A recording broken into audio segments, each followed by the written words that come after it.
سيدنا محمد مفتاح باب رحمة الله عدد ما في علم الله صلاة وسلاما دائمين بدوام ملك الله وعلى آله وصحبه ومن والاه.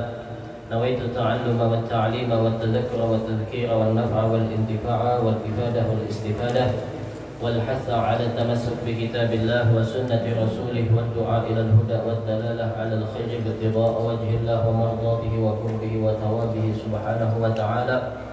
سبحانك لا علم لنا إلا ما علمتنا إنك أنت العليم الحكيم ولا حول ولا قوة إلا بالله العلي العظيم. ربي اشرح لي صدري ويسر لي أمري واحلل عقدة من لساني يفقه قولي واهد قلبي وسدد لساني بجاه النبي والآل. Amma ba'du, alhamdulillah, kita bersyukur kepada Allah Subhanahu wa taala yang mana berkat limpahan rahmat, taufik dan hidayahnya sehingga kita kembali berkumpul di tempat yang mulia ini. Mudah-mudahan perkumpulan kita saat ini menjadikan sebab diampuni segala dosa kita oleh Allah taala, dosa kedua orang tua kita, dosa anak keturunan kita, dosa kerabat serta keluarga kita yang kita cintai. Dan mudah-mudahan Allah Subhanahu wa taala senantiasa melimpahkan kasih sayang, rahmat dan juga ampunannya kepada kita dan kepada kita sekeluarga dan juga kepada rumah tangga kita, dan mudah-mudahan kita diberikan manfaat oleh Allah Subhanahu wa taala yang menyebabkan kita meninggal dalam keadaan husnul khatimah. Amin ya rabbal alamin. Alhamdulillah, dalam kesempatan ini kita akan mendengarkan riwayat singkat atau manaqib daripada salah seorang wali min awliyaillah. Beliau adalah Syekh Muhammad bin Abdul Karim As-Saman Al-Madani, yang mana beliau diwafatkan tepat di bulan Dzulhijjah di tanggal 2. Malam ini malam pertama, malam tanggal pertama, malam 1 daripada Dzulhijjah. Mudah-mudahan Allah Subhanahu wa taala memberikan kita taufik dan hidayah sehingga menjalani bulan awal malam bulan Dzulhijjah dan hari-hari seterusnya dengan penuh di dalam ketaatan kepada Allah Subhanahu wa taala. Karena ini bulan Dzulhijjah, apalagi 10 hari pertama adalah hari yang paling afdal, bahkan dikatakan lebih afdal dibandingkan 10 hari terakhir dari bulan suci Ramadan. Itu adalah 10 hari di bulan Dzulhijjah. Sehingga Allah Subhanahu wa taala berfirman di dalam dan bersumpah di dalam kitab suci Al-Qur'an, wal fajri wa layalin 'ashr. Demi fajar, demi waktu fajar, kata Allah taala, demi waktu fajar. Wal fajri, Allah taala bersumpah demi waktu fajar, demi fajri, demi ulun, waktu fajar, walayalin 'ashrin, dan aku bersumpah kata Allah taala demi 10 malam yang berurutan.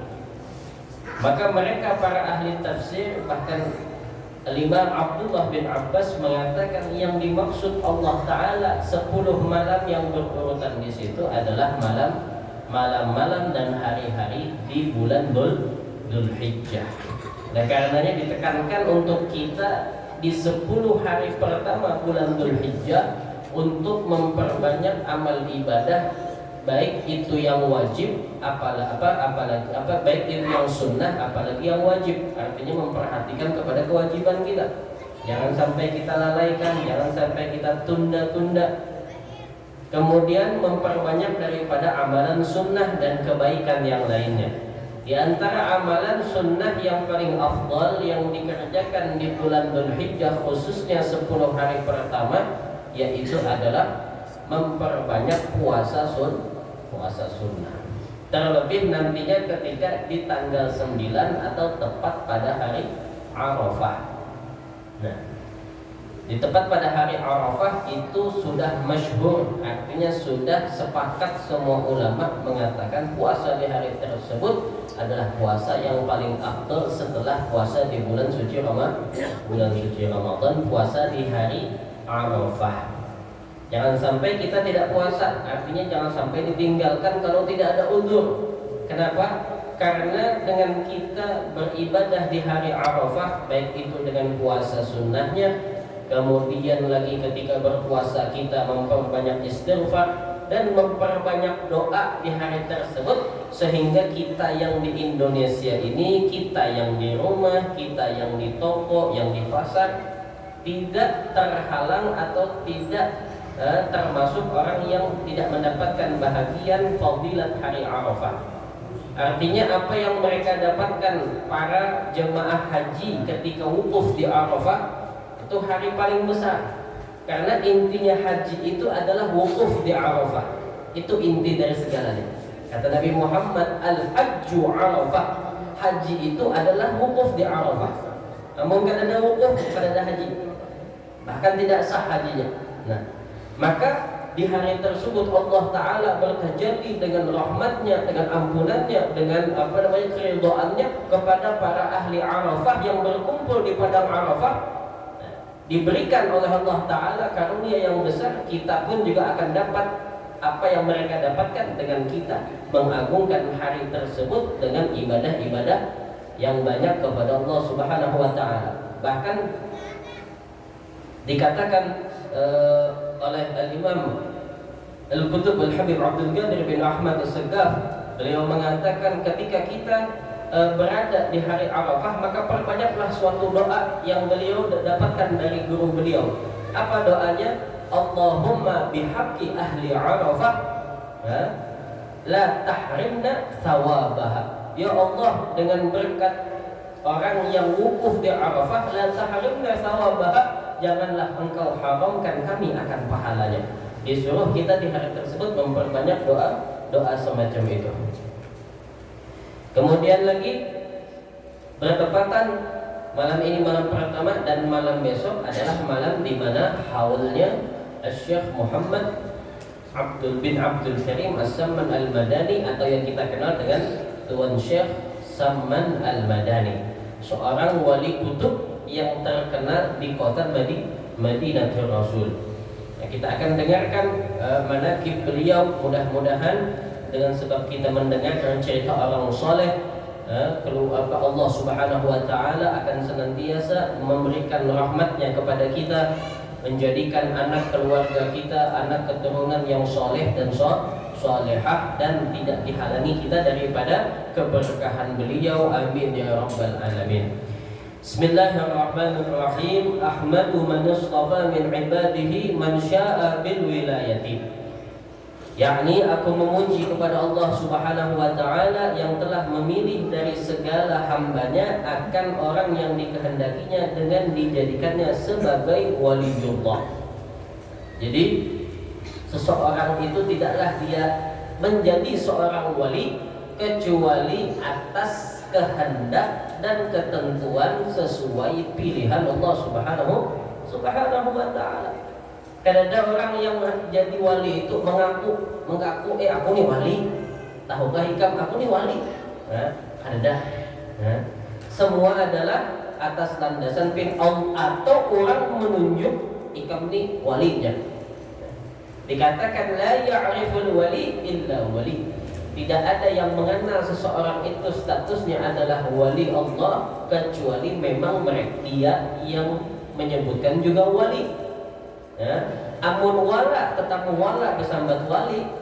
Kan mau jadi sidin itu walinya. Ikam siapa?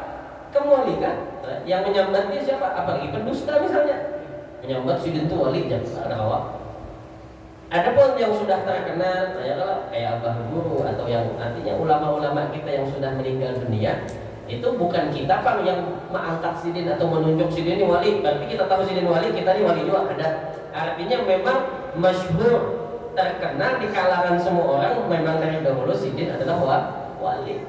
Bukan berarti ketika kita mengklaim orang sidin ini wali tahu kamu, berarti kita wali lah, ada. Artinya memang sidin itu wali mulai dahulu sudah disepakati oleh orang di zaman beliau. Kemudian wa khassasahu bihamdi aswarihi, dan yang ditentukannya untuk membawa akan segala rahasianya. Nah, itulah untungnya atau faidahnya adanya seorang wali di atas bumi ini. Mereka adalah orang-orang yang membawa akan segala rahasia-rahasia Allah Subhanahu wa taala. Wa jazabahu minhu ilaihi bisabiqil inayah, dan ia yang menjadikan akan dia daripadanya dengan sebab terdahulunya petunjuk dan pertolongannya. Wa ashkuruhu annahu manna alaina bil iman bima ja'at bihi anbiya'uhum min asrarihi rabbaniyah. Aku bersyukur, kata beliau, kepada Allah Subhanahu wa taala bahwa ia telah mengaruniai atas kami dengan mengimani barang yang dia datangkan oleh para nabi Allah dan segala wali Allah daripada segala rahasianya yang berbahasa ketuhanan.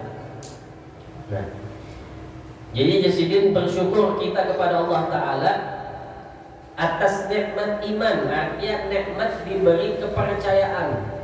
Kepada apa? Kepada sesuatu yang tidak bisa kita lihat atau sesuatu yang dibawa oleh mereka para nabi Allah dan para wali Allah. Jadi percaya dengan wali, percaya dengan seorang nabi itu adalah merupakan nikmat, termasuk nikmat iman. Karena sebagaimana kita perhatikan, banyak di antara manusia di muka bumi ini ada juga yang tidak percaya dengan wali.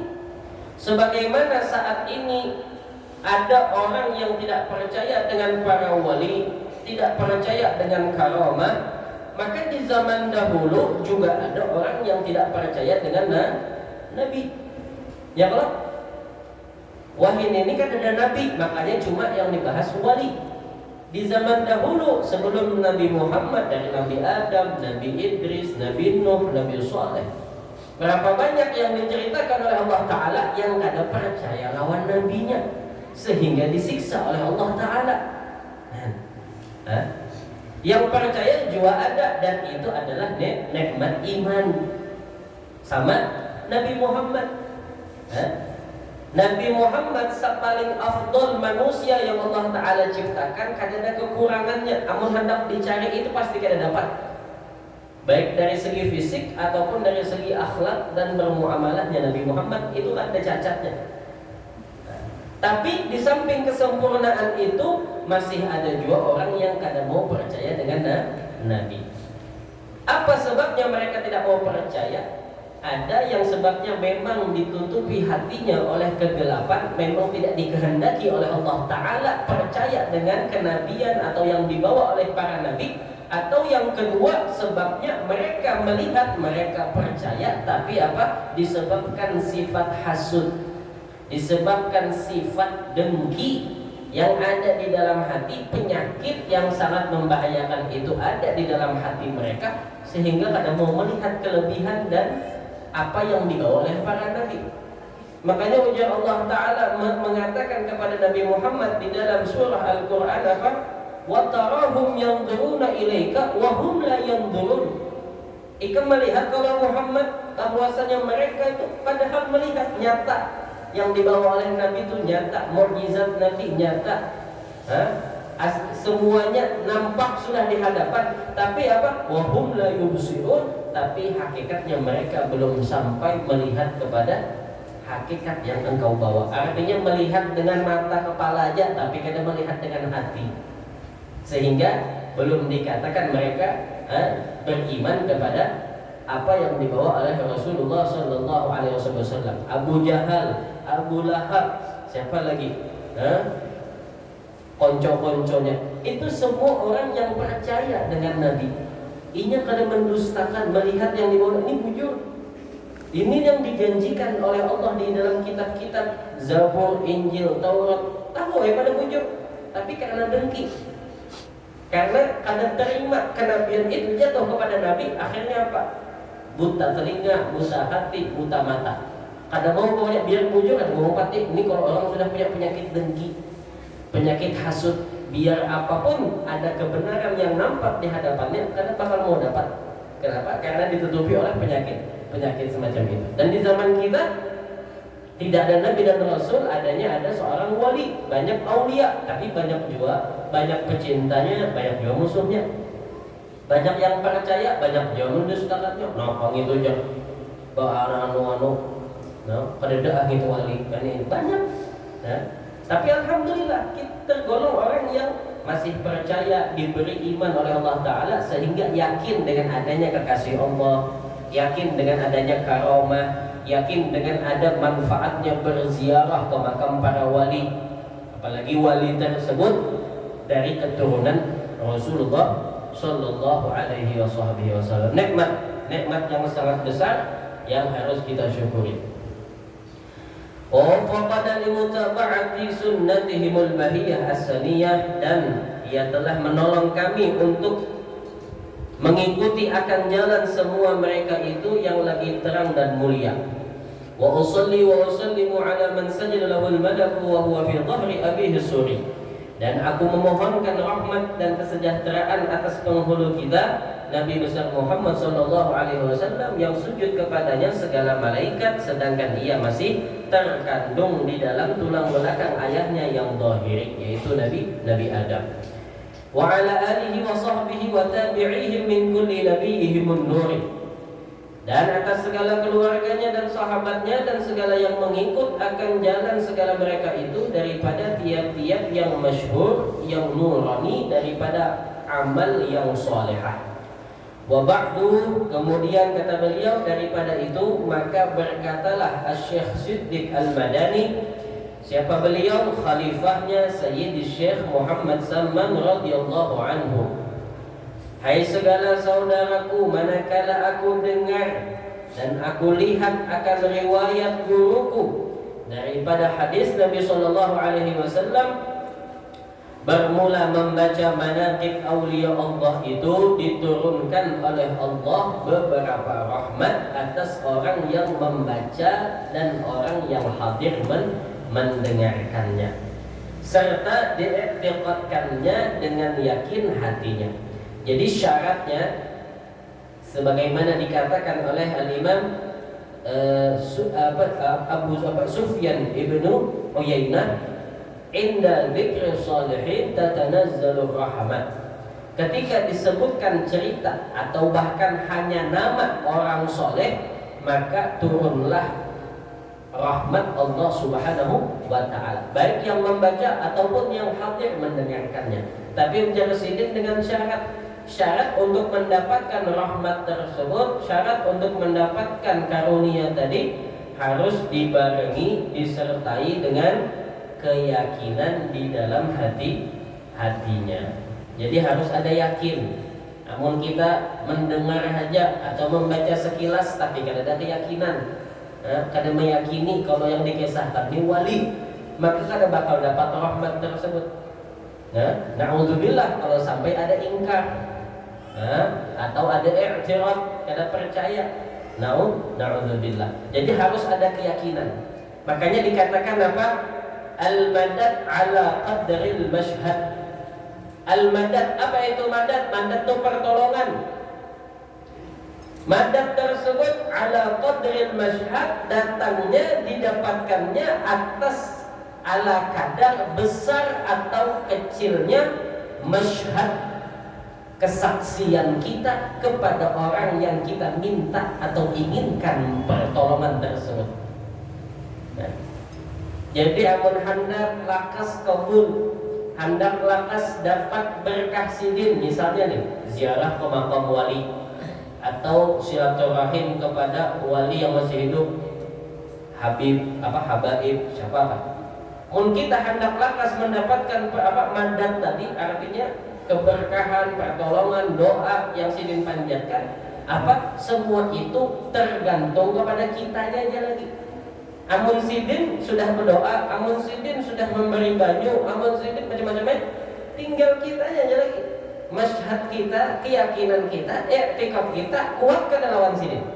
Semakin kuat i'tikad kita dengan orang yang kita mintai pertolongan dengannya, doanya kita ziarahi, maka semakin besar juga faidah dan keberkahan yang kita dapatkan dari orang tersebut.